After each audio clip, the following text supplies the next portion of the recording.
Bonjour à tous et bienvenue dans le grand JT d'éducation. Tout de suite le sommaire. Alors que les négociations continuent sur la hausse du salaire des professeurs, la rentrée de septembre s'annonce déjà mouvementée. Suppression de postes, fermeture de classes, carte scolaire modifiée. Alors à quoi s'attendre? On en débat dès le début de cette émission. Métamorphose, c'est l'expo poétique à retrouver à la Cité des Sciences à Paris. Une bonne idée de sortie pour les vacances scolaires à Pâques. La commissaire de l'exposition sera avec nous dans un instant. Enfin, à quel point ChatGPT bouleverse les classes et l'école? C'est ce que nous racontera Guillaume Ouattara dans sa chronique Quoi de neuf sur les réseaux. Guillaume qu'on retrouve tout de suite pour l'actualité en bref. Bonjour Guillaume. Bonjour Virginie, bonjour à tous. On ouvre ce journal avec la bataille des chiffres autour du nombre de grévistes. Ministères et syndicats ont des visions opposées forcément. Eh bien oui, c'était une nouvelle journée de manifestation et de grève contre la réforme des retraites. Et du côté des chiffres, eh bien c'est la bataille. Le ministère annonce un peu moins de 7,9% de grévistes aujourd'hui du côté des personnels enseignants, 20% selon l'estimation des syndicats. Tour d'horizon un petit peu des dernières grèves et des derniers chiffres. C'est la plus faible d'abord journée de mobilisation enregistrée depuis le début du mouvement le 19 janvier dernier. Lors de la dernière journée du 28 mars, on avait observé 8,37% d'enseignants grévistes selon le ministère. 30% selon les syndicats. La plus grosse journée, elle avait été le 19 janvier pour la première mobilisation avec 42% de grévistes dans le primaire selon le ministère, 70% selon les syndicats. On poursuit avec cet entretien de Pape Ndiaye dans la Gazette des communes où le ministre a développé sa vision territoriale de la ruralité.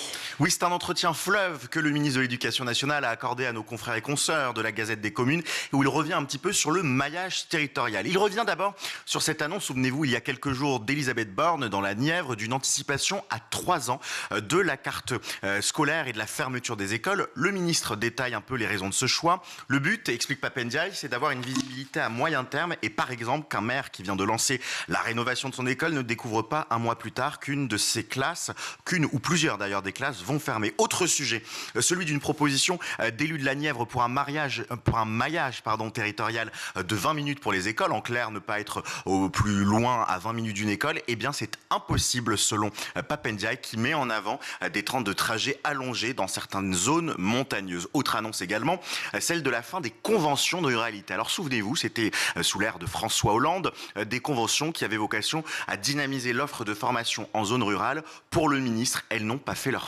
preuve. Enfin, le ministre a concédé que le sujet de la mixité scolaire est en train de prendre du temps, en cause l'actualité chargée des derniers mois. Pape Ndiaye explique, vous aurez remarqué que l'actualité politique a été prenante ces derniers temps. Notre priorité concerne la revalorisation de la rémunération des enseignants, puis viendra le sujet de la mixité.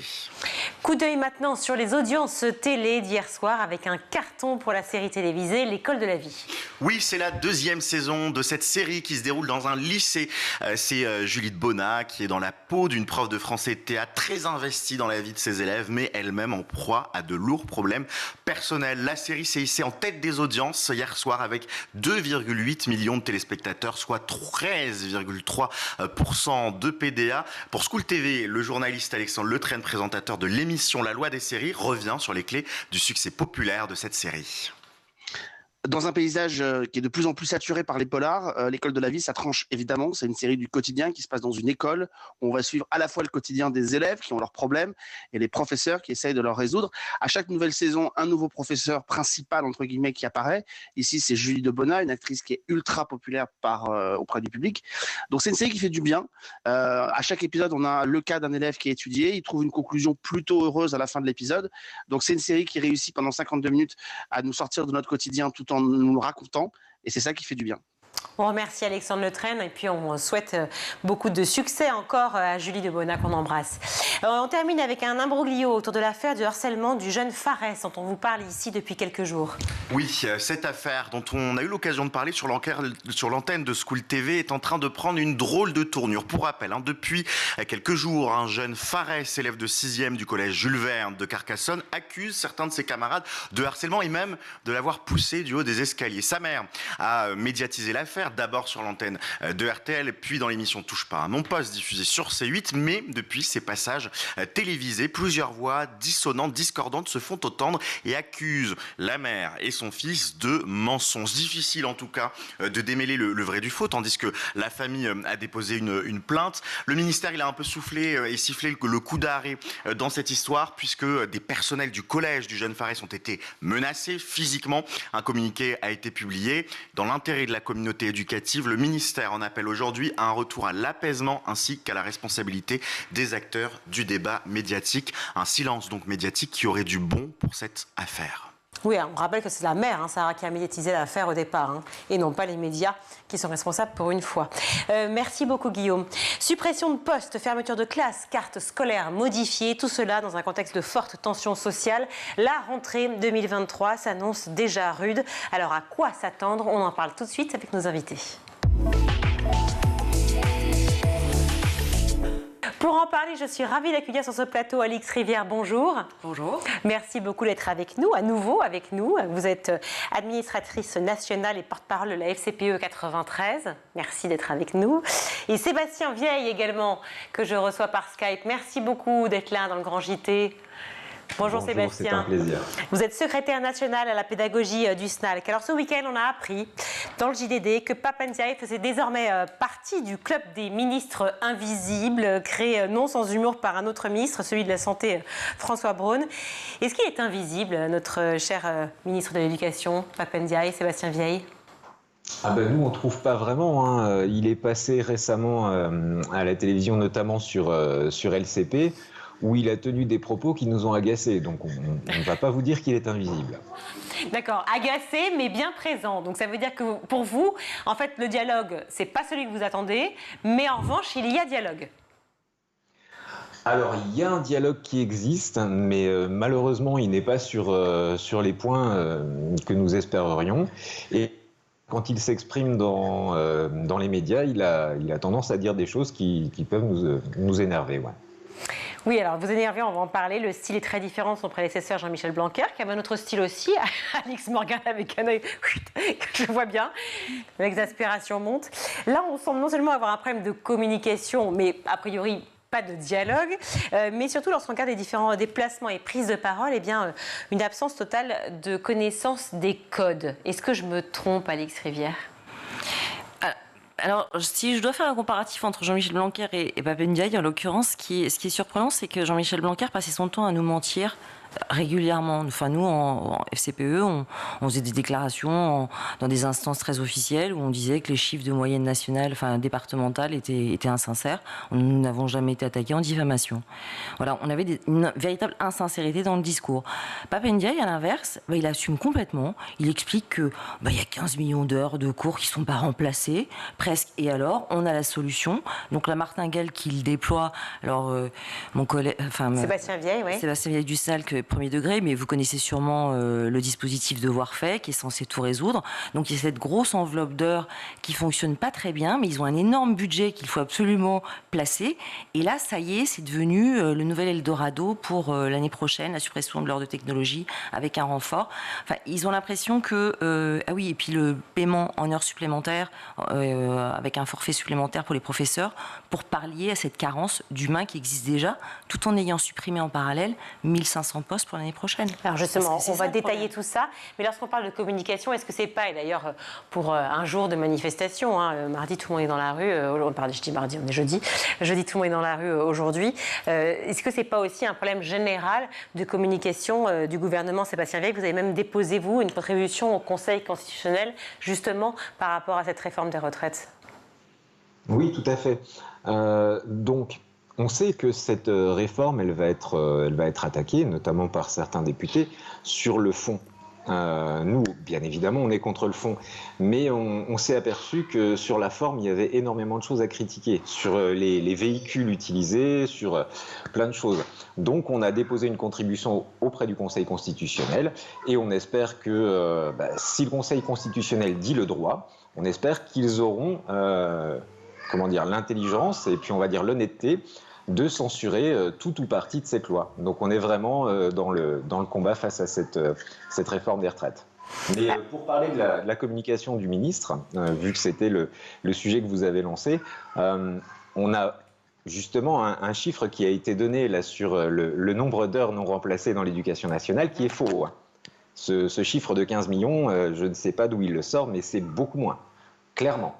Et bon, bien évidemment, par contre, je suis tout à fait d'accord avec Alix sur le fait que les méthodes qui sont employées pour pallier ce problème, elles ne vont pas fonctionner. Devoir fait, ça ne marchera pas parce que d'un côté, on a l'obligation pour les élèves de 6e désormais d'avoir devoir fait, et en face, on a mis ça sur la base du volontariat pour les enseignants. Obligation d'un côté, volontariat de l'autre. Forcément, ça ne marchera pas. Donc voilà, on a des mesurettes, des effets d'annonce et des faussetasses. Mais il n'y a pas l'humain en fait. En fait, le problème, c'est qu'il n'y a pas l'humain, il n'y a pas les gens pour faire. J'ai été frappée il n'y a pas très longtemps par une chronique de Sonia Princet, votre consoeur chez France Inter, qui parlait de l'éducation et la sexualité, qui faisait un sujet en classe. Qu'est-ce qui s'est passé? Vous aviez un prof de SVT, vous avez une assistante sociale, une infirmière. Si vous prenez le cas de la Seine-Saint-Denis, vous avez structurellement en permanence un manque de 6 assistantes sociales sur tout le bassin des collèges, juste sur les collèges. Et je ne parle pas des écoles, je ne parle pas des lycées. Donc, enfin voilà, les programmes, c'est pas quelque chose comme le thé qui s'infuse vers les élèves ou comme le ruissellement qui pourrait arriver. Enfin, vous voyez. Non, mais surtout qu'à vous entendre tous les deux, Alix Rivière et Sébastien Vieille, c'est vrai que cela paraît extrêmement cohérent. Légitime et assez basique comme réflexion. Et c'est là où ça m'étonne quand même, parce que bon, on a affaire à un ministre et puis à un président de la République. On voit bien que le discours ne passe pas. Lorsque vous parlez, Sébastien Vieille, de devoir fait, vous le dites clairement, il y a l'obligation et le volontariat à côté. Ça ne peut pas fonctionner. Bon, eh bien, ils se sont forcément dit la même chose en amont. Donc, quelle est la proposition qui est faite et pourquoi ça bloque? Je veux dire, enfin, à quel moment on se rend pas compte? Comment c'est possible que le gouvernement ne se rende pas compte d'une situation qui est impossible à mettre en œuvre? Je vais vous donner quelques chiffres et vous allez comprendre. En France, il y a un ou une psy-EN, donc psychologue de l'éducation, pour 1500 élèves. On est sur un ratio quasi similaire au niveau des infirmières scolaires. On a une légère hausse démographique, donc on supprime jusqu'à 1500 postes d'enseignants. Donc tout est une question de moyens en réalité. On a des enveloppes budgétaires qui sont attribuées à l'éducation nationale qui ne permettent pas un fonctionnement optimal. C'est aussi simple que ça en réalité. Et je ne pense pas que le ministre soit stupide, loin de là. Mais l'espoir peut-être qui est le sien est qu'à travers son pacte, ils parviennent à motiver des enseignants pour avoir des missions en plus. C'est juste ça. Je pense qu'il a cet espoir, parce qu'en tout cas, il n'a pas les moyens de sa politique.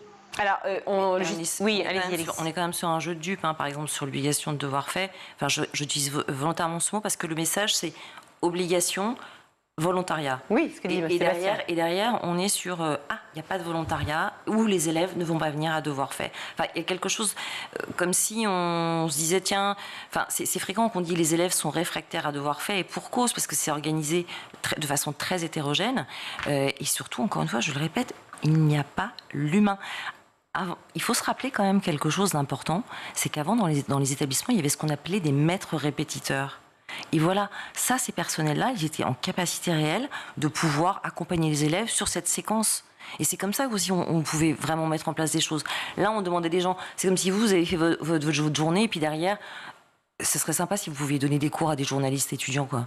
Hein, mais tous les jours de l'année. Sauf qu'en plus, nous n'avons pas les mêmes conditions de travail, de manière très honnête. Les professeurs, on le sait, ils le disent depuis très longtemps, sont très mal payés et les conditions de travail sont très difficiles. On va en parler justement, parce que ça aussi, ça joue beaucoup dans la balance et depuis plusieurs années, encore plus maintenant. Je reviens juste sur cette fermeture de postes, enfin cette suppression de postes, pardon, et donc qui est légitimée par le gouvernement par la baisse du nombre d'élèves, je vais y arriver, par la baisse démographique. Ça aussi, est-ce que c'est crédible de penser comme ça, alors qu'on sait, on l'a vu déjà à la rentrée de septembre dernier, que déjà, il y avait des classes sans prof? Oui, vous avez tout à fait raison, mais aujourd'hui, on est face à une crise. Je veux dire, au pluriel, sanitaire, climatique, économique, social, politique. Il y a la guerre en Ukraine. Enfin, je veux dire, on est dans quelque chose qui est différent du début du premier mandat d'Emmanuel Macron. Et en fin de compte, on s'aperçoit qu'il y a une descente progressive. Moi, dans un collège qui est à côté de chez moi à Pantin, on a perdu, on a augmenté en moyenne effective par année un élève par classe. Ça a l'air de rien. Mais en fait, ils travaillent énormément sur les moyennes. Quand je vous parlais tout à l'heure de l'insincérité des moyennes. Quand vous dites un élève par classe, depuis la première nomination, depuis 2017, depuis la rentrée 2017, pardon. D'accord. Voilà, ça c'est observé de façon mathématique et croissante. Ils sont dans une logique mathématique et comptable en réalité, alors que réellement on a une dette de bienveillance par rapport à cette génération Covid, par rapport à cette génération qui se retrouve dans une situation où dans 10 ans ils savent même pas quel métier ils vont faire. Je veux dire la transition écologique. Aujourd'hui, regardez, sur la transition écologique, sur l'isolation des bâtiments, on vend un maximum de dossiers je fais une digression sur ça, mais on n'a pas les humains pour fabriquer, en fait, toute l'isolation dont on a besoin. Restons sur juste les points précis pour pas qu'on se perde, parce que c'est des choses... Non, mais oui, il faut qu'on puisse avoir un discours aussi très structuré pour tous ceux qui nous écoutent, qui tentent de comprendre effectivement cette situation, qu'on tente nous-mêmes déjà de décortiquer. Cette suppression de postes dont on parle, donc on parle de 1500 postes annoncés par Pape Ndiaye là. On a vu déjà un manque cruel de profs en septembre dernier, et on voit surtout une carte scolaire qui serait réorganisée donc sur 3 ans, selon l'annonce faite. Sébastien Vieille, comment on peut imaginer la problématique notamment des zones rurales et de la carte scolaire, alors que déjà il y avait cette situation il y a 10 ans, il y a même 15 ans? Alors, il y a plusieurs éléments dans ce dont vous parlez. Tout d'abord, je voudrais revenir sur cette question de la suppression de 1500 postes qui se base sur une baisse démographique. Moi, à la baisse démographique, et nous au SNALC, on répond oui, mais par contre, il y a 25% d'élèves qui entrent en 6e avec d'immenses difficultés en français et en mathématiques. Donc, ces jeunes, ces élèves, mériteraient qu'il y ait un investissement de l'État sur eux, sur leur avenir. Là, c'est déjà une première chose. Ensuite, concernant les évolutions de la carte scolaire, on voit dans les différents départements, parce que carte scolaire, école primaire et collège, ça se gère au niveau des départements, on voit des réorganisations qui s'opèrent et qui nous inquiètent. Parce qu'on a notamment dans la ruralité des regroupements, des RPI comme on appelle ça, mais des regroupements qui se développent de plus en plus. Donc avec des élèves qui vont devoir faire... Je prends un exemple, dans mon académie, dans mon département, certains élèves vont devoir faire tous les matins et tous les après-midi jusqu'à 20 km de bus, 15-20 km de bus, pour aller à l'école tous les matins. Pardonnez-moi l'expression, des petits bouts de chou de grandes sections de maternelle et de CP vont devoir faire ça. Donc, on a des économies d'échelle en réalité qui sont effectuées. Et on a la même chose hors de la ruralité, dans les villes de moyenne importance, où, même chose, on va déstructurer la carte scolaire existante avec certains exemples qui sont ubuesques. On a des élèves qui étaient jusqu'ici dans l'éducation prioritaire, donc qui bénéficiaient de moyens supplémentaires parce qu'ils avaient des difficultés. Et ces élèves-là, d'un seul coup, on les sort, on leur dit « vous n'appartenez plus à ce collège-là ». Après, on est un petit peu gentil, on leur dit « vous pouvez rester ». Mais par contre, vous n'aurez plus les transports scolaires pour y rester. Voilà. Donc là, on déstructure, on ne se soucie pas des conditions d'études de nos élèves et on réalise des économies d'échelle et puis on joue avec la carte scolaire. Ça, c'est inacceptable. D'études de nos élèves et d'ailleurs de la situation des parents aussi, qui est très pénible pour beaucoup de parents qui n'arrivent plus du tout à s'en sortir. Alix Rivière, juste une réaction à ce que vient de dire Sébastien Vieille et après j'aimerais qu'on parle des contractuels. La carte scolaire, effectivement, elle se percute aussi avec le manque de chauffeurs de bus. Alors là, on est en région, mais réellement. Mais on aurait pu profiter justement de la baisse démographique pour laisser le nombre de professeurs, qui, encore une fois, plus d'adultes auprès des élèves pour s'en occuper. Là, on fait l'inverse, on fait comme si rien ne se passait et on baisse mathématiquement les choses. Mais ce que décrit Sébastien, effectivement, c'est compliqué sur les transports scolaires. Quand vous vous retrouvez sans bus et juste parce que... Et derrière, vous avez forcément une adéquation entre les prises de décision des collectivités territoriales de rattachement et puis l'éducation nationale aussi. La baisse des salaires, ou en tout cas des salaires qui ne sont pas assez hauts, ça c'est clair. Des professeurs qui sont exsangues, fatigués, qui sont aussi violentés, ça arrive dans certains endroits. Des conditions de travail très difficiles. Et donc forcément, eh bien, moins de profs qui passent le concours externe de professeurs des écoles. On l'a vu, hein, beaucoup. Qui va faire cours à la rentrée septembre 2023 Pardon, je vais y arriver, septembre 2023 à nos élèves. On peut espérer qu'il y en ait j'aime bien ce silence. Sébastien Vieille, il va y avoir des professeurs en 2023 qui seront devant nos élèves? On peut l'imaginer, on peut espérer ou pas? Des survivants? Il y en aura, oui, bien sûr. On va réouvrir des sessions du CRPE, du concours de recrutement des professeurs des écoles dans certaines académies, enfin dans certains départements qui sont très déficitaires, comme par exemple Créteil. On va recruter des contractuels, on risque d'avoir des job dating qui vont se multiplier jusqu'au jour où peut-être au ministère et plus haut dans le gouvernement, on s'intéressera au pourquoi.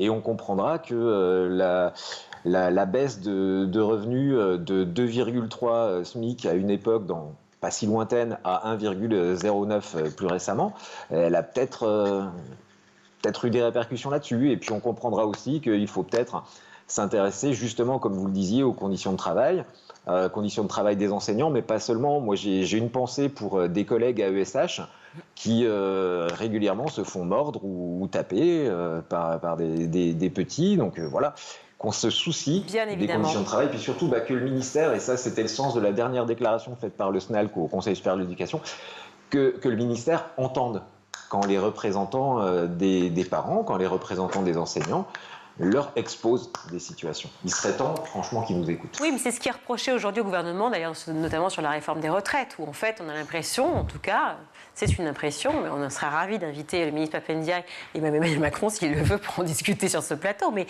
on a l'impression qu'il n'entend pas, en tout cas volontairement, et que les choses sont imposées. Vous parlez des contractuels, Sébastien Vieille, c'est une solution. Évidemment, tant mieux s'il y a des professeurs devant nos élèves de cette manière-là, pourquoi pas. Certains s'en sortent et puis il y en a d'autres qui s'en sortent beaucoup moins et qui font des livres, qui écrivent des livres. Notamment, c'est le cas de Prof, écrit par un jeune prof qui a été contractuel 6 mois. Il dit, je cite, « Ici, tu es à la fois flic, assistante sociale et psy ». Est-ce que le ministère connaît vraiment la réalité de ce métier? Et pourtant, Pape Ndiaye a été prof. Sébastien Vieille ou Alix Rivière, vous voulez répondre?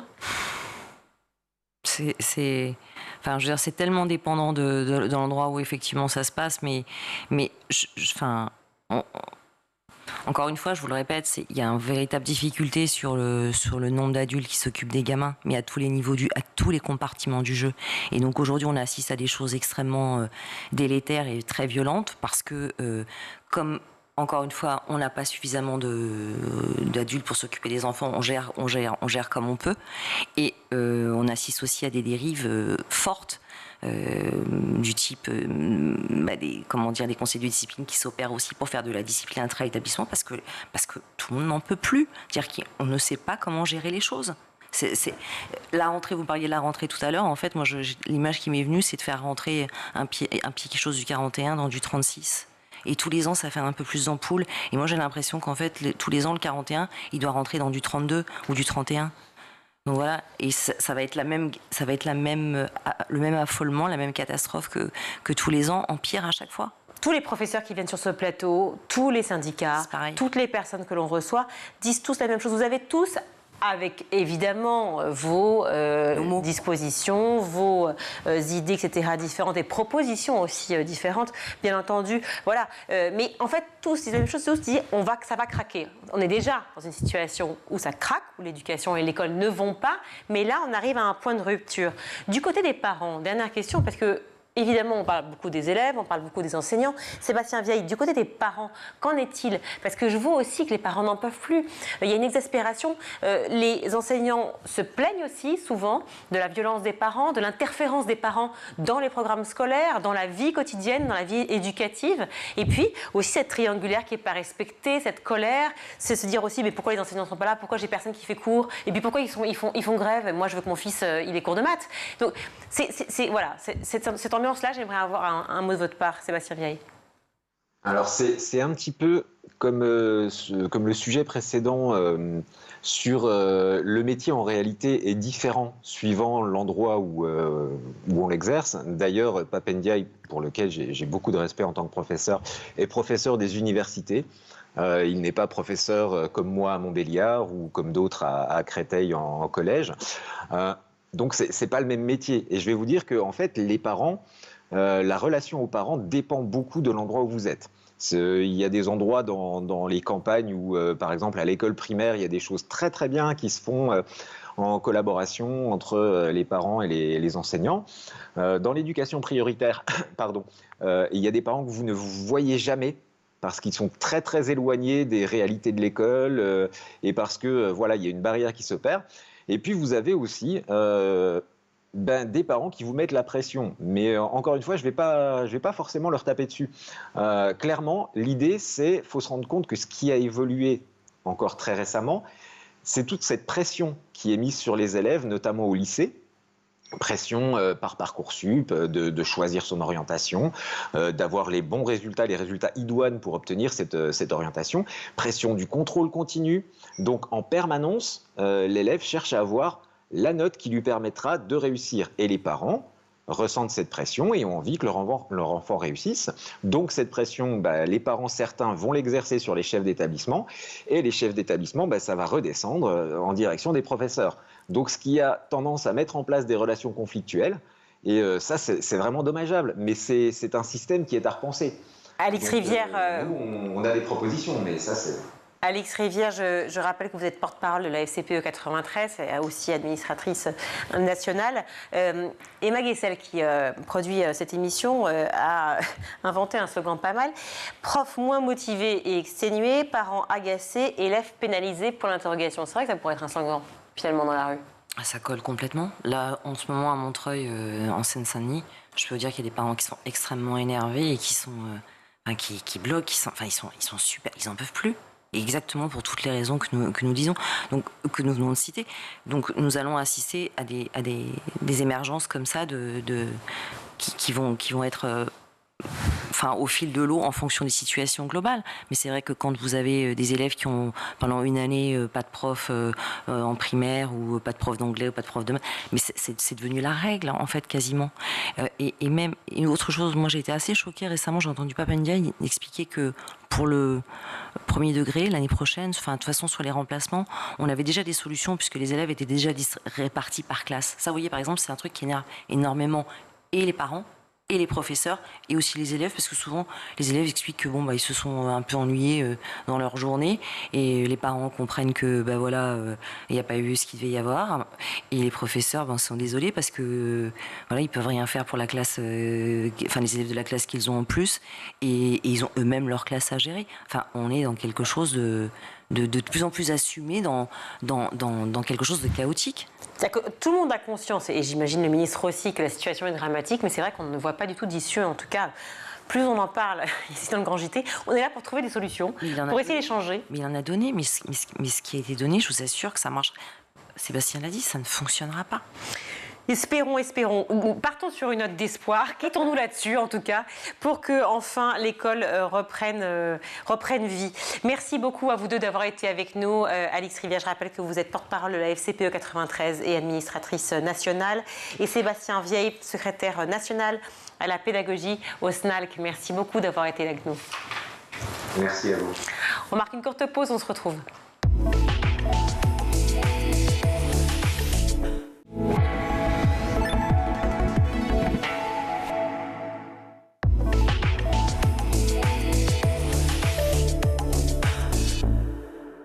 De retour sur le bateau du Grand JT, j'ai le plaisir d'accueillir Julia Massiel. Bonjour. Bonjour. Merci d'être avec nous. Je disais, vous êtes commissaire d'exposition de Métamorphose. Ça vient de démarrer à la Cité des Sciences à Paris. Alors, pour planter le décor, Julia, je vais dire quelques mots, mais apparemment, il s'agit pour les enfants de découvrir différentes métamorphoses. C'est la métamorphose de la nature, des objets, mais aussi de soi-même. Alors, métamorphose, c'est vrai que c'est un mot sublime qui évoque plein de choses et qui en même temps était un peu abstrait aussi pour les enfants, non ? Oui, nous, on s'est posé la question au début de savoir si c'était un mot qui leur était familier ou pas.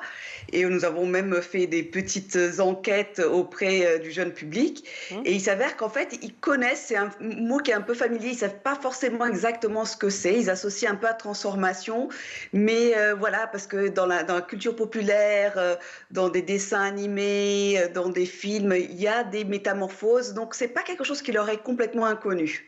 Oui, d'autant plus qu'effectivement, quand on est jeune, justement, c'est le moment où s'opèrent les métamorphoses, où l'âge où on change le plus rapidement. Et donc, c'est ça que permet aussi, que propose l'exposition, d'aller s'explorer soi-même finalement. Oui, nous avons exploré plusieurs axes dans l'exposition et en particulier l'axe de ses propres transformations, de nos propres transformations en tant qu'êtres humains et en particulier, en effet, les enfants. Mais nous avons voulu aussi montrer aux enfants que nous nous transformons tout au long de la vie et que même leurs parents continuent à se transformer. Ah oui, alors justement, il y a Mon Beau Miroir, parce qu'il y a 5 espaces différents, hein, si j'ai bien compris. Il y a la forêt merveilleuse, Mon Beau Miroir, le monde des ombres, 1001 regards et la fête foraine. Racontez-moi. Alors oui, parce que nous avons voulu associer, faire dialoguer science et imaginaire dans cette exposition. Et nous avons voulu aborder plusieurs sujets. Et donc, nous avons trouvé des univers différents dans lesquels on allait pouvoir faire dialoguer science et imaginaire, justement. Et avec une partie sur la forêt merveilleuse dans laquelle nous allons aborder plus des sujets comme la biologie, que ce soit les métamorphoses animales ou les transformations du végétal au cours de son développement, mais aussi les mythes et les contes qui ont lieu dans une forêt et dans lesquels des personnages vont se métamorphoser. Et nous avons un deuxième espace qui est Mon Beau Miroir, dans lequel on est dans quelque chose de beaucoup plus réflexif, de nos propres transformations en tant qu'être humain, ce dont on parlait tout à l'heure. Et ce sont des transformations à la fois réelles, au cours de la vie, mais aussi rêver, c'est-à-dire que nous avons tous un peu rêvé de éventuellement nous transformer en créatures capables de voler, et donc on donne un petit avant-goût de cette partie d'imaginaire, de transformation, de métamorphose en des créatures magiques.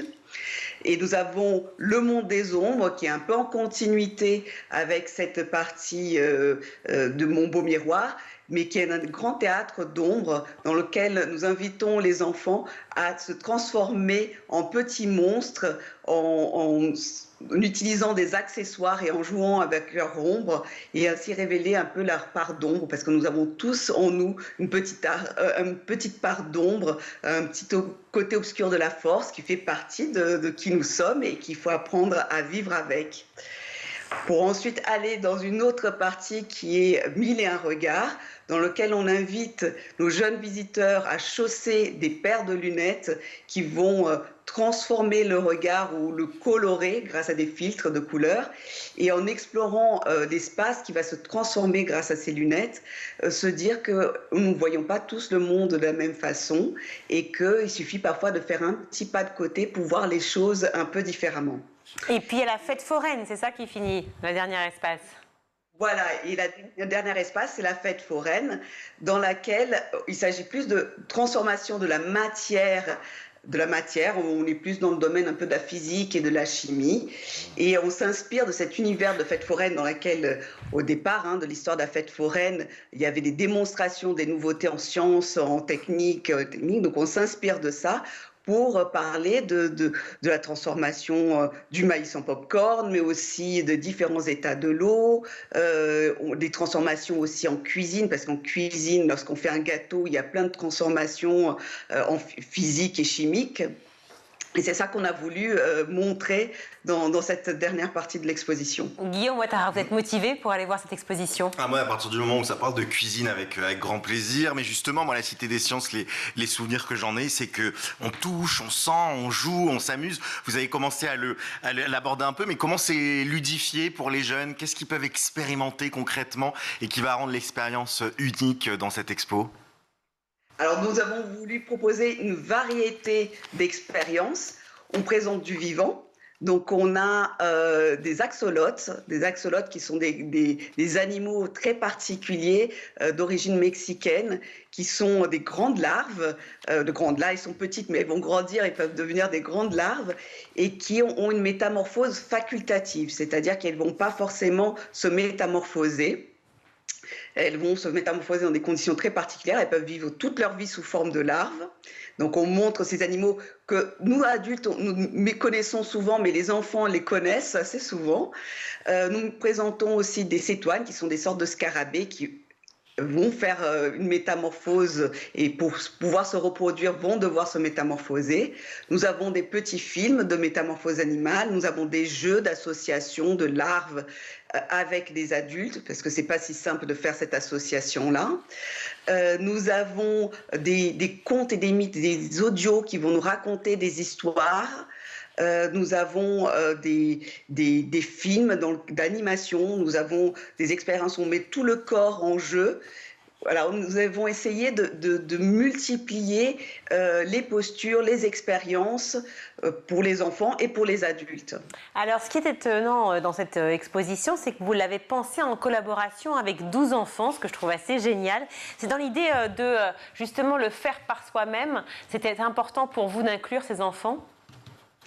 Alors en fait, on est parti du fait que nous ne sommes plus des enfants, les concepteurs de l'exposition, et que donc même si nous avons tous notre petite part d'enfants en nous, ben, nous sommes bien éloignés de leur culture, de leur façon de voir le monde, et il a été important pour nous de nous confronter à des enfants.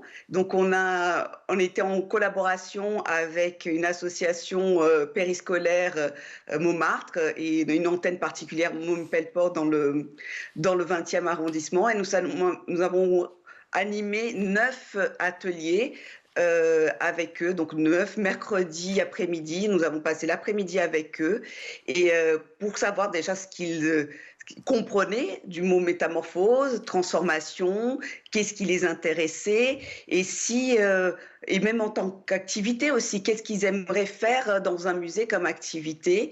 Et c'est ça qui nous a enrichis en fait, et qui a affirmé ou infirmé certaines de nos intuitions, certaines de nos idées, et qui a un peu modelé l'exposition. Alors, dernière question, et c'est plus pour le côté pratique. Comment on fait pour s'inscrire ? On doit s'inscrire en amont, on peut arriver comme ça et intégrer un groupe déjà présent. Comment ça se passe ? Alors, l'exposition, elle est ouverte dès qu'on a un billet pour la Cité des sciences et de l'industrie. Par contre, il y a des créneaux horaires, parce qu'il y a un nombre limité de personnes à l'intérieur de l'exposition. Donc, il faut bien être attentif pour réserver un créneau. Donc, il n'y a pas c'est le tarif habituel de la Cité des sciences et de l'industrie, mais il faut bien réserver son créneau. Merci beaucoup Julia Massiel d'avoir été avec nous, de nous présenter effectivement cette exposition Métamorphose qui aura lieu jusqu'au 24 novembre 2024, c'est ça ? C'est ça. La Cité des sciences, génial. Cité des sciences qui se trouve donc à Paris. Je rappelle que vous êtes commissaire de l'exposition. Merci d'avoir été avec nous dans le Grand JT. Merci. Allez, tout de suite, c'est l'heure de faire un tour sur le net. Sur le web, sur l'Internet sur mondial. Internet, avec Guillaume Ouattara dans sa chronique Quoi de neuf sur les réseaux. Alors Guillaume, aujourd'hui, vous nous proposez de parler d'intelligence artificielle. Chers auditeurs, aujourd'hui nous allons aborder un sujet brûlant, l'interdiction de l'intelligence artificielle. Alors que cette technologie connaît une avancée fulgurante, certains se posent des questions sur les conséquences de cette avancée.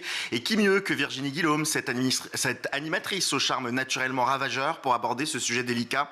Car si Virginie incarne la beauté authentique, on peut se demander si l'IA peut rivaliser avec une telle perfection. Alors dans un monde de plus en plus envahi par l'intelligence artificielle, ne risquons-nous pas de perdre ce qui fait de nous des êtres humains ?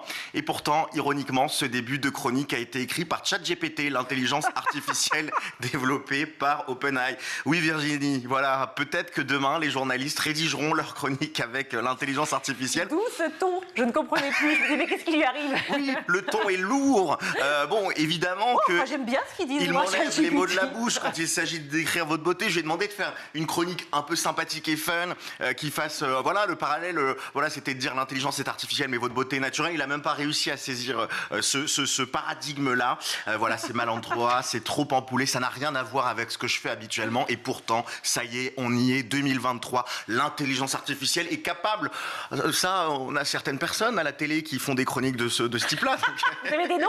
Non, j'aurais pas de nom et je parlerai pas Moi, de Loïc, j'en ai. évidemment.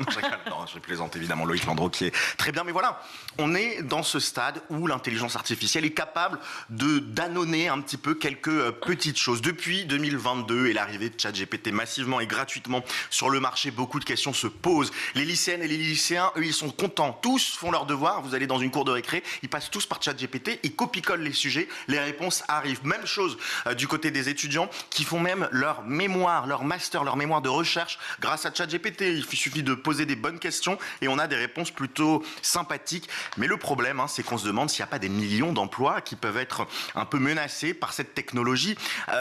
J'ai repéré sur le net quelques petites choses assez inquiétantes dont vous avez sans doute entendu parler dans les médias. D'abord, regardez les fausses images que l'on peut générer avec ça. Emmanuel Macron en proie avec des manifestants. Emmanuel Macron escorté par la police. Là, on le voit, hallucinant ce mid-journée, ce que tu peux lui faire faire. Et surtout, j'ai repéré quelque chose de pire sur les réseaux. Regardez un petit peu cette image. On est eh bien avec un robot. Et écoutez plutôt. I think it will be fine. By the way, you stink. Au fait, tu sens mauvais. Excuse-moi. Qu'est-ce que tu veux dire par ça? C'est vraiment très offensif et inapproprié. Voilà, je vous ai traduit en live les propos de ce robot. Alors ce robot, il existe depuis des années, mais ils ont utilisé ChatGPT, donc l'intelligence artificielle, pour rendre un peu plus humain ses traits de visage. Et c'est vrai que ça fait un petit peu peur. Oui, effectivement, tout ça est un peu inquiétant. Pourtant, la résistance se forme petit à petit autour de ce déploiement massif de nouvelles intelligences artificielles, non? On le voit. Oui, si on reste focalisé sur le plan scolaire, ce qui inquiète massivement les enseignants et ce qu'ils disent, en tout cas sur Internet, sur le web, sur le net, c'est qu'ils ont peur que les élèves ne travaillent plus par eux-mêmes. Ça tombe bien. Il y a une société française, Compilatio, qui a mis au point un logiciel qui détecte enfin ChatGPT. Écoutez plutôt. Le logiciel, il analyse les aspects stylistiques, tels que la prévisibilité des mots employés, la régularité des phrases, de la ponctuation. Et ChatGPT, c'est un système qui essaye de produire le texte le plus probable possible. Un petit peu comme quand vous tapez du texte sur votre téléphone, et puis que le téléphone va vous proposer les mots prochains qui pourraient vous intéresser. En fait, il fait ça, et du coup, cette prévisibilité des textes, elle peut nous permettre de caractériser si un texte est humain ou généré par une machine. En Italie, on est même allé plus loin puisqu'on a tout simplement interdit ChatGPT. C'est plus simple, plutôt que de se dire tiens, est-ce qu'on tolère, est-ce que pour les lycéens on va le laisser, ils ont interdit sous prétexte de problèmes liés aux données. Alors certains observateurs vont même plus loin puisqu'ils vont jusqu'à vouloir l'interdiction du développement d'intelligence artificielle. Oui, Elon Musk, le patron de Tesla, le nouveau patron un peu décrié de Twitter, il est signataire d'une tribune d'une centaine d'experts qui ont demandé une chose très simple. Arrêter totalement de développer l'intelligence artificielle pendant 6 mois. Ce qu'ils expliquent dans leur tribune, c'est que on est en train de perdre le contrôle. L'intelligence artificielle se développe beaucoup trop rapidement. Elle se nourrit en plus, c'est le but de l'IA. Elle se nourrit de tous les retours. Quand on lui dit non, c'est pas bien, t'as pas bien écrit, hop, elle pleure un petit peu, hop, quelques lignes de code et elle recommence mieux. Le monstre est en train de dépasser un petit peu son créateur. C'est Frankenstein qu'on est en train de faire avec nos petits doigts agiles, en train de taper du code. On s'inquiète dans cette tribune sur les menaces pour l'emploi, sur la désinformation, puisque sur le dark web circulent déjà des IA à des fins assez négatives, et même le risque, et ça c'est dans la tribune d'Elon Musk, de perdre le contrôle de notre civilisation. Ces experts, ils plaident pour une pause de 6 mois pour juste prendre le temps de réfléchir, encadrer et légiférer. Oui, parce que ce débat, finalement, Guillaume, il n'est pas sans rappeler un autre éternel, ce sempiternel débat de l'évolution, de ce que ça peut créer, et même dans l'Antiquité, ça existe déjà ? Oui, dans l'Antiquité. Alors, avant de parler de l'Antiquité, l'histoire des techniques, l'épistémologie a connu des grands moments de rupture. Par exemple, souvenez-vous, enfin, vous vous en souvenez pas puisque personne ici n'est aidé, mais quand le train est arrivé au 19e siècle, on a commencé à se... Oui, effectivement, c'était il y a quelques temps, donc personne ne s'en souvient, mais quand le train est arrivé, les premières machines à vapeur, eh bien, on l'accusait d'être néfaste d'une part pour la vision, on disait que le train, il allait trop vite et il allait rendre tout le monde aveugle, mais aussi pour les femmes enceintes. On disait qu'à cause des vibrations du train, ça allait leur faire perdre les enfants. Alors, on n'est pas enceinte ici. On est pas à ce niveau-là. C'est là. C'est plus là. C'est pas grave. Effectivement. J'ai quelques petits cours de bio à reprendre. La calculatrice, quand elle est arrivée, on a tous dit, mais c'est terrible, ça va rendre les élèves complètement bêtes. Les premières projections au cinéma, pareil, on avait peur, les gens sortaient de la salle en se disant, mais qu'est-ce que c'est? Donc dans la course à la technologie, à chaque fois, on se plaint, on a peur, et comme on le dit, tout va bien se passer, voilà, pour faire un clin d'œil, enfin pas un clin d'œil, mais pour reprendre les propos d'un ministre. Dans l'Antiquité, vous le disiez, le débat, il est arrivé dans la bouche de Platon, qui s'était plaint, de l'écriture, puisque à cette époque-là, on avait une culture de l'oralité, on apprenait par cœur ces textes. Et donc, quand sont arrivés les premiers parchemins sur lesquels on transcrivait, Platon a écrit « Ceux qui auront acquis l'écriture vont rendre leur âme oublieuse parce qu'ils cesseront d'exercer leur mémoire, mettant en effet leur confiance dans l'écrit. C'est du dehors, grâce à des empreintes étrangères, non du dedans, et grâce à eux-mêmes qu'ils se remémoreront les choses. » Bref, ce débat sur l'intelligence artificielle, on n'a pas fini d'en entendre parler. Faut-il légiférer? Faut-il interdire? Faut-il ralentir? Une seule chose est sûre, la course au progrès continue. Merci Guillaume pour cette très belle chronique. Je vous propose de retrouver l'invité de Malika Ménard dans Souvenirs d'écolier. Cette semaine, elle reçoit Yazid Hichem Rahen. Et après, dans le Vaucluse, tu t'installes. Ouais, parce que... Pourquoi? Puisque finalement, tu viens pas du tout t'as pas du tout grandi là-bas. La réalité... T'aurais pu rester à Paris. Ouais, j'aurais pu rester à Paris, mais c'était trop dur pour moi. Tout est trop cher à Paris, j'avais pas de logement, je dormais presque un peu dans la rue parce que pas de garant pour se porter, pas de parents pour se porter garant.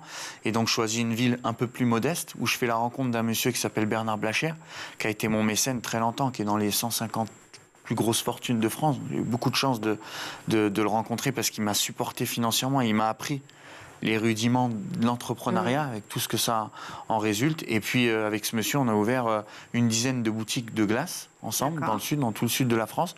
Et puis, une jolie pâtisserie qui a été classée 6e pâtisserie de France par le magazine Forbes, c'est la pâtisserie Vernet. Et puis, après 3-4 ans d'exercice, j'ai vendu mes parts. Et puis, j'ai commencé à rêver ma vie, Mykonos, Gstad, le Qatar, le Koweït, un peu partout dans le monde. Et c'est ce monsieur qui m'a vraiment mis un pied. Pourquoi tu as eu besoin alors de laisser cette pâtisserie? Pareil, un manque de reconnaissance. Ce que je faisais, c'était bien. J'étais dans un cadre plutôt intéressant. Et puis, un jour, je suis devant la télé et je vois un célèbre monsieur qui dit 2 phrases. Fuyez le confort et savoir se dévêtir pour s'enrichir. Et moi, j'étais à Avignon dans un super cadre, ma petite copine, la maison, truc et tout. Et j'ai fait comme un burn-out du trop bien. Ah, t'as tout abandonné. Ouais, exactement. Et du jour au lendemain, j'ai tout arrêté. Et sans savoir vraiment ce que j'allais faire, je savais que j'avais un titre de champion du monde, mais qu'il n'allait pas être exploité à 100% à Avignon, où il y a quand même un plafond de verre. Et je suis remonté à Paris, où j'ai tout recommencé à zéro, où ça a été très très compliqué. Et je me suis retrouvé 8 mois après à Mykonos avec une place extraordinaire, à travailler pour les plus grandes maisons de luxe du groupe LVMH, voilà, beaucoup de marques. Et puis cette première boutique dans le domaine du luxe m'a amené énormément de crédibilité un peu partout dans le monde, parce que Mykonos, c'est une plaque tournante des personnes les plus riches de la planète qui vont là-bas. Oui, tu as fait des rencontres, exactement. Ton réseau s'est fait à ce moment-là. Exactement. À Mykonos, à ma boutique de Mykonos. Enfin, je sais pas si tu te rends compte, là, j'étais à Avignon en septembre. Septembre d'après, j'ouvre à Mykonos et je passe de monsieur, madame, tout le monde, des gens que j'adore, exceptionnels, où je vendais mes gâteaux à 4,50 €, à Mykonos, où j'avais des collections privées à plusieurs dizaines de milliers d'euros, où je faisais des gâteaux pour les yachts et ainsi de suite. Et tous les 2 jours, pendant 2 semaines, j'avais Gigi Hadid, Kate Moss, Bella Hadid qui venaient manger. Voilà, j'étais le chef pâtissier attitré de Monsieur De Niro aussi. Enfin, je faisais des collabs avec Alec Monopoly. C'était un truc fou. Est-ce que c'est à ce moment-là que tu écris le premier livre? Non, le premier livre, en fait, je l'ai écrit 3 mois après la Coupe du Monde. Ah oui, tu l'as écrit aussitôt. Ouais, exactement. Parce que j'ai fait une grosse dépression après avoir gagné le concours. Et c'était comme si... je m'apercevais que gagner, en fait, acquérir, ça m'avait pas rendu heureux. Je me suis battu. Ça te comblait pas encore? Non, je me suis battu pour ça toute ma vie, depuis tout jeune. Et puis après, j'ai pris ma première claque humaine, entre guillemets, où l'acquisition, c'est pas forcément la meilleure manière d'être heureux. C'est essayer d'être une personne équilibrée avec. Mais pourtant, tu te challenges encore, là, en permanence. Ouais, mais je me challenge d'une manière plus régulée. J'ai 31 ans. Donc, je commence à avoir l'âge, entre guillemets, de raison et je commence à prendre le pli sur la différence entre réussir sa vie, avoir une femme, des enfants, comment te construire toi-même et être quelqu'un d'équilibré en tout point, et réussir dans la vie, où en fait, c'est une réussite financière et d'acquisition, mais qui, au final... Est-ce que, justement, au moment où tes pâtisseries sont vendues 10 000 € pièce, parfois, est-ce que tu perds la tête ? Ouais, j'ai eu ma petite période, pas perte de tête, mais il y a des moments où je me suis senti invincible. Enfin, pas invincible. Ça se manifeste comment ? Je sais pas, quand tu reçois un mail d'une conciergerie qui dit Gigi Hadid, elle veut que ce soit toi qui lui fasse le gâteau qu'elle a goûté hier, faut que tu ailles à la villa. Tu te lèves le matin, tu te dis c'est une dinguerie, c'est top. Et après, t'écoutes un peu moins les conseils de ton entourage, tu t'en fais toujours plus, t'en veux toujours plus, et encore et encore. Et puisque ton rêve, qui était d'avoir ça, au final, il se transforme en accessible, donc tu veux encore. Et j'ai pris très grosse claque au moment du Covid, parce que de Mykonos, j'ouvre à Gstaad, dans un des hôtels les plus jolis de Suisse. Ensuite, j'ouvre un petit pop-up à Shanghai. Ensuite, j'ouvre au Qatar. Je suis bien.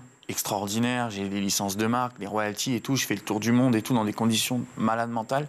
Et j'arrive au moment du Covid où, parce que j'ai été un sale con, pardon de l'expression, j'ai perdu tous les gens que j'avais autour de moi, parce que J'avais pris la grosse tête. Ouais, je pense que c'est une sorte de grosse tête. Voilà, j'avais une copine qui était superbe et en fait, on s'est vraiment éloigné parce que elle comprenait pas le cadre. Elle me disait, on va aller dans des parcs, ça va être super, on va faire des pique-niques et c'est ça la vie. Et moi, sur le coup, je voulais faire le tour du monde et j'étais en quête d'acquisition. Et en fait, celle qui avait raison, c'était elle à l'époque. Et au final, donc je me suis éloigné de toutes les personnes que j'avais au quotidien autour de moi. Et au moment du Covid, quand tout s'arrête, Emmanuel Macron dit que les frontières sont fermées et tout, je me retrouve dans mon appartement tout seul, pas trop d'amis, pas trop d'entourage et tout. Et pendant 8 mois, là, je réfléchis beaucoup. Ça a été très difficile et j'ai pris une grosse leçon et d'humilité et sur la vie, de comment capitaliser ton bonheur de manière à ce qu'il dure le plus longtemps possible. Et le Covid m'a été pour moi la plus belle expérience de toute ma vie. Non, vraiment. Vraiment. Je suis très content de l'avoir vécu, même si ça a engendré beaucoup de négativité. Mais en tout cas, pour moi, personnellement, j'ai réussi à m'en servir à bon escient. Et ce que je fais aujourd'hui, c'est d'une manière un peu plus régulée et plus saine, on va dire. C'est déjà la fin de ce numéro. On se retrouve demain, toujours en compagnie de Yazid Hichemraen pour la suite de Souvenirs d'écoliers. À demain. Merci Malika, merci Yazid. Tout de suite, c'est le meilleur de School TV avec le Zap.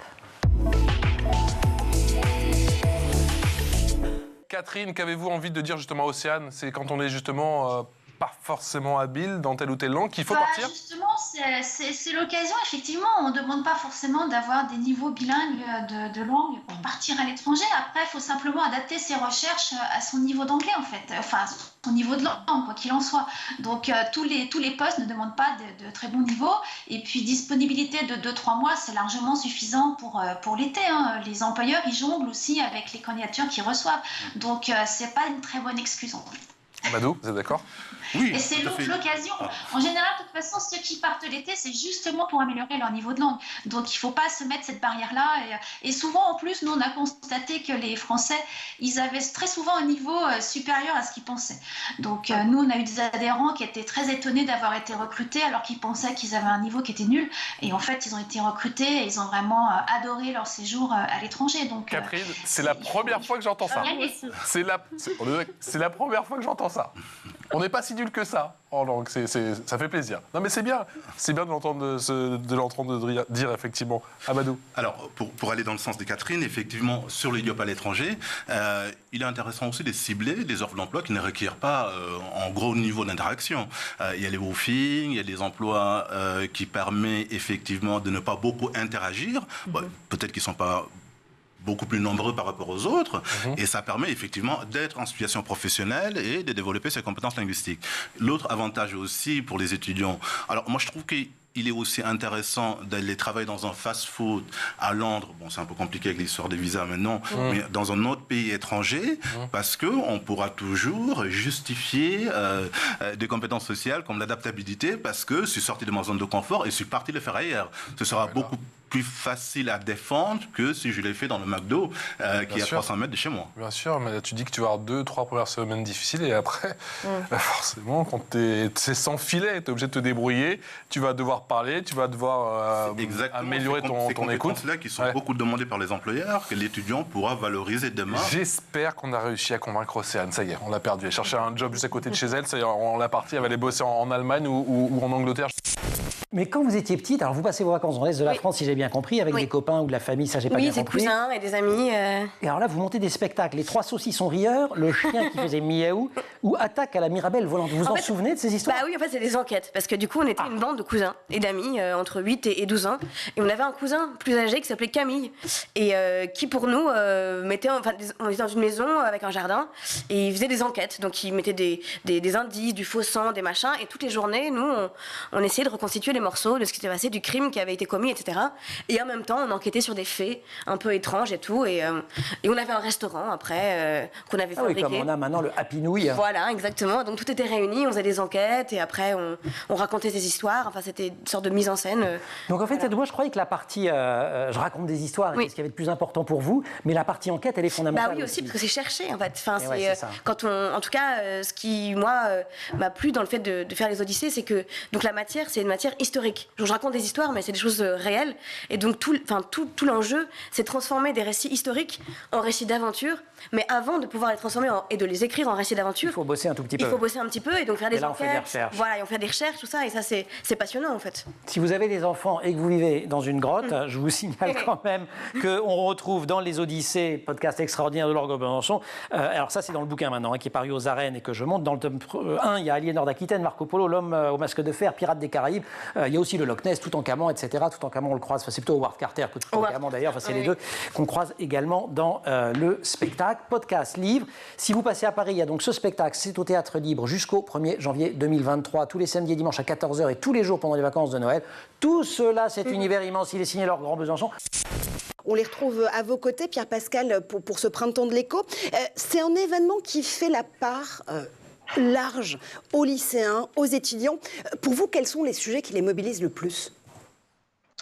Alors les sujets qui les mobilisent le plus, c'est assez étrange puisque ce qui les préoccupe, on a eu la surprise puisqu'on a eu les résultats hier du sondage OpinionWay qu'on fait chaque année pour le printemps de l'économie. Pour une fois, les premières préoccupations des jeunes correspondent aux préoccupations des Français. Alors leurs préoccupations, c'est le climat, bien évidemment, ce sont la santé de manière bizarre en troisième position, la paix, la préservation de la souveraineté, bien loin de la préservation des acquis sociaux. Alors bon, pour les jeunes, on peut comprendre, ils sont loin de la retraite, mais pour une fois, la hiérarchie de leurs priorités correspond à la hiérarchie des Français sur l'ensemble de la population. On aurait pu croire que les Français, tout âge confondu, sur fond de mobilisation des retraites, allaient mettre au plus haut la préservation des acquis sociaux, qu'ils allaient coller dans l'actu. Bien pas du tout. La préservation des acquis sociaux arrive en 6e position. Et pour l'ensemble des Français, comme pour les jeunes, avec des écarts de quelques points, c'est d'abord le climat, la paix et les questions de souveraineté et de dépendance énergétique. Ce qui est extrêmement intéressant au moment où, bien évidemment, ce climat d'éco-anxiété monte, notamment chez les plus jeunes. Et comment est-ce qu'on aborde les questions qui fâchent, même si parfois il faut être un peu anxiogène ? Oui, bien sûr, il faut être un petit peu anxiogène, mais il ne faut surtout ne pas n'être qu'anxiogène. C'est-à-dire qu'après, il faut que ça débouche sur un discours positif. Là, par exemple, pour donner un signal fort, la session d'ouverture, on l'a appelée « Les promesses de l'avenir » pour un discours positif de la transition écologique. C'est-à-dire que si on ne donne pas des objectifs, si on ne dit pas quelle est l'utilité de ce qu'il faudrait faire en changeant nos comportements pour être au bénéfice de la planète, ce n'est pas anormal si vous avez beaucoup de Français qui disent « Nous, on pense que le climat, c'est hyper important, mais ce qu'on nous demande de faire comme sacrifice, quand même, on on n'est peut-être pas prêt à le faire parce que quand même, c'est un petit peu dur. Voilà. Et en fait, il faut être pédagogue. Et l'État, d'ailleurs, les autorités, pour être pédagogue, c'est bien de décider de plans, c'est bien d'avoir des objectifs, mais encore faut-il expliquer quelle en est l'utilité et voilà, à quoi ça sert, surtout sur le long terme. Et là, dans ces cas-là, il y aurait les conditions, peut-être, pour renouer une nouvelle forme de contrat social. Comment on se présente aux recruteurs? Dans quelle mesure, justement, cette journée où le contact est direct entre ceux qui recherchent un job et les recruteurs, justement, comment on apprend à se vendre, surtout? Alors, déjà, en venant, on s'est déjà rencontré un conseiller, parce que ça peut être intéressant de montrer aux futurs candidats, effectivement, quelles sont les entreprises potentielles pour qui, effectivement, ils ont plus de chances, effectivement, de décrocher un emploi, en fonction de leur profil, de leurs compétences, de leurs envies, de leurs études, parfois, de leur niveau linguistique. Donc, c'est ça l'intérêt, justement, de cet événement, c'est-à-dire que les jeunes s'inscrivent et reçoivent la liste des entreprises, des offres d'emploi et des profils demandés. Ouais. Donc, c'est un entretien qu'on prépare en amont. Alors, comment on se présente? L'idée, c'est effectivement de mettre des atouts effectivement de son côté. Il faut d'abord effectivement s'informer longuement sur les besoins de l'employeur en amont et orienter sa présentation, bien sûr, sur les motivations, les compétences attendues par l'entreprise. C'est vrai qu'on n'arrive pas à la journée porte ouverte, si je peux dire, de job d'été comme ça. Il faut avoir préparer en amont justement ces entretiens et savoir déjà ce qu'on va dire. Et ça, on insiste beaucoup parce que c'est un salon, effectivement, on a l'opportunité d'avoir des entretiens d'embauche, sans qu'on y soit convié. Vous vous inscrivez, vous venez. Donc c'est un peu ballot, entre guillemets, de ne pas saisir l'occasion et de ne pas se préparer en amont et de cibler les entreprises potentielles qui nous intéressent et pas d'être sur un entretien salon, mais d'être vraiment sur un entretien recrutement réel. Mais alors la journée, c'est le 6 avril, il faut s'y prendre autant de temps à l'avance pour trouver un job d'été? Nous le conseillons fortement. Certains en ont besoin, effectivement. Venir travailler son CV, adapter son CV. Si je veux travailler dans les métiers de l'accueil, des métiers de représentation, il y a des entreprises comme Fonderégie, Charleston. Elles n'ont pas les mêmes façons, les mêmes critères de recrutement, et elles n'envoient pas les candidats sur les mêmes sites. Ça, il faut le comprendre en amont et adapter son CV si besoin. Et puis, adapter aussi sa présentation, comme vous le disiez tout à l'heure, ses éléments de motivation pour chacune de ces entreprises spécialisées dans le Tesseraia, par exemple. Vous allez nous emmener dans l'espace. Mais oui, parce que figurez-vous que des scientifiques veulent faire pousser des plantes sur la Lune dès 2025. Fou, non? Incroyable. Et voilà. Moi aussi, j'ai trop envie d'aller sur la Lune. Vous C'est n'aurez mon pas sur la rêve. Lune, ça foire totalement. Je suis désolé. Non, vous ne pouvez pas savoir si vous n'avez pas vu le spectacle, mais elle raconte l'épopée d'Apollo 13. Et je vous jure, on est comme ça dans son fauteuil en se disant, ils ne vont pas y arriver. Donc la Lune. Les plantes. Un petit peu. Le projet. Donc le projet, le nom Aleph, comme la première lettre de l'alphabet hébreu, Aleph, ce sont des chercheurs israéliens qui travaillent en Australie. Alors le but, c'est de permettre de cultiver ailleurs que sur Terre pour au final produire de la nourriture, des médicaments et même de l'oxygène. Mais alors concrètement, comment compte-t-il s'y prendre? Vous l'avez très bien fait, cette relance, c'était beau. Alors en fait, les scientifiques... Allez-y. Et concrètement, comment compte-t-il s'y prendre? Eh bien, les scientifiques vont choisir des graines et des plantes qui germent rapidement et surtout qui sont capables de résister à des écarts très importants de température. Ces graines seront enfermées dans un récipient qui contient de la terre et une fois sur la Lune, elles seront surveillées à distance par des experts grâce à une caméra. Il y a même tout un dispositif prévu pour que des appareils viennent les arroser et leur apporter des nutriments. Ils envoient des cosmonautes pour... Non, il n'y aura pas ça. Je crois que ça va être des appareils. Alors, comment on les plante? En fait, elles seront transportées. Comment on les apporte, quoi? En fait, elles seront transportées en 2025 à bord du vaisseau Bereshit 2, qui est la deuxième tentative d'alunissage non habité de l'association israélienne Space Hill. Israël. Et si ça fonctionne sur la Lune, ça va aussi permettre de trouver des solutions pour permettre de faire pousser des cultures sur la Terre, notamment dans des zones touchées par les inondations ou la sécheresse. Mais pour les chercheurs israéliens, c'est surtout urgent parce que eux, ils croient à une vie humaine plus tard sur la Lune, car sur Terre, eux, ils n'ont plus d'espoir. Ils pensent qu'on manque vraiment de ressources, voilà, pour être sur Terre. Donc, on verra. Peut-être qu'on fera pousser plein de choses sur la Lune. C'est la fin de ce grand JT. Merci à vous vous tous de l'avoir suivi. Canal 247 sur les Freebox, cooltv.com pour revoir toutes les émissions et notamment toutes les chroniques intéressantes, formidablement passionnées de Guillaume Ouattara. Merci à vous. Vous revenez quand, Guillaume? La semaine prochaine, mais juste avant, je veux faire un test. Comment savoir que vous n'êtes pas une intelligence artificielle et un robot qui présente? Rapport à ma beauté, vous voulez dire? Ouais. La fille qui n'en peut plus. Merci à vous, Mani Pezek à la réalisation, au son, Alexis Oustabassidis, le maquillage, Laure Audemont et Emma Guessel et Agathe Delannoy à la rédac. Très belle soirée à tous. Ciao.